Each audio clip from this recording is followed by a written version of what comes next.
Bonjour à toutes et à tous, bienvenue sur Club Patrimoine. Aujourd'hui, on va s'intéresser à FCPR avec Entrepreneur Invest, spécialiste dans le financement des PME de croissance.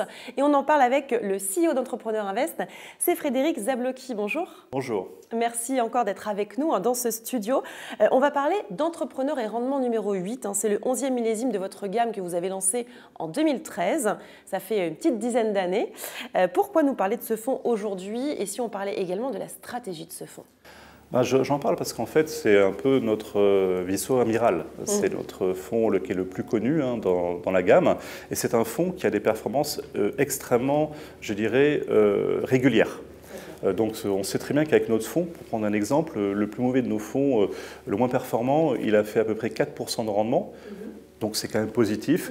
Et je dirais le meilleur a fait plus de 15% de rendement. Mais en fait, quand on enlève ces extrémités, on est vraiment en un fonds qui tourne autour de 6 à 9%, donc vraiment avec une promesse produit à 7% que l'on tient.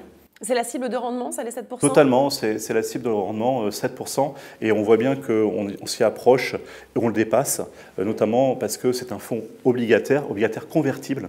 Et notamment, j'expliquerai peut-être pourquoi, justement, l'intérêt de la conversion. Justement, j'allais vous poser la question. Je vous laisse nous en parler. Je crois que c'est très intéressant. D'abord, les obligations sont les obligations de PME, il ne faut pas oublier. Donc, on est dans les PME. On est numéro 1 à numéro 3 par an. Si on prend l'exemple de cette année, en numéro 3 des BPI et BNP Développement, on était numéro 1 avant. Donc, on a beaucoup de deal flow, d'où effectivement ce 11e millésime. Donc, on sait faire. Ce sont des obligations qui tournent autour de 11% de rendement et avec une possibilité de conversion. Et c'est ça qui, parfois, fait tirer la performance à 2 chiffres, même si ce n'est pas ce qu'on vend. On vend du 7% très régulièrement. Alors, comment ça marche, ces conversions, en fait?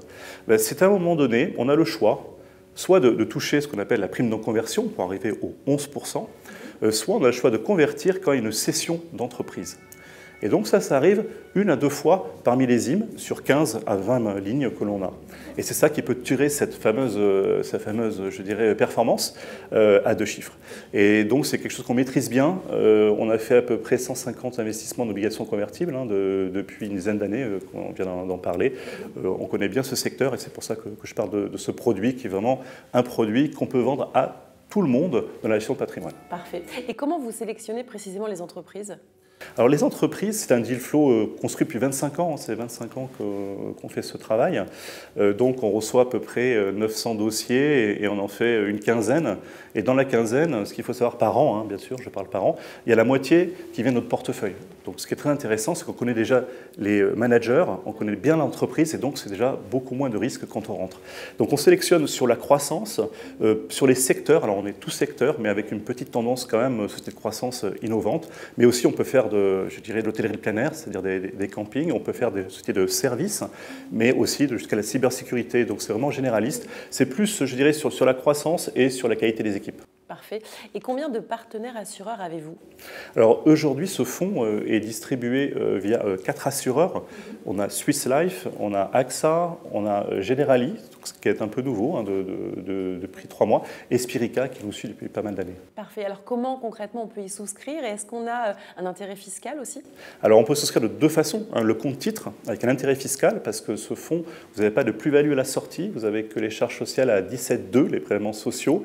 Il faut rester 5 ans sur ce fonds pour bénéficier de la fiscalité. C'est un fonds avec un horizon de 7 ans à peu près et avec une première distribution à 5 ans pour garder justement cet avantage fiscal.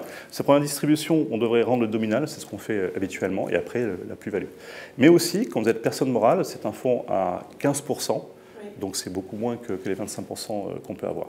Après, deuxième voie de souscription, l'assurance vie, avec la fiscalité de l'assurance vie et les avantages de l'assurance vie, que ce soit en arbitrage ou en nouveau cash en fonction des compagnies. Bon, le message est passé en tout cas, merci beaucoup.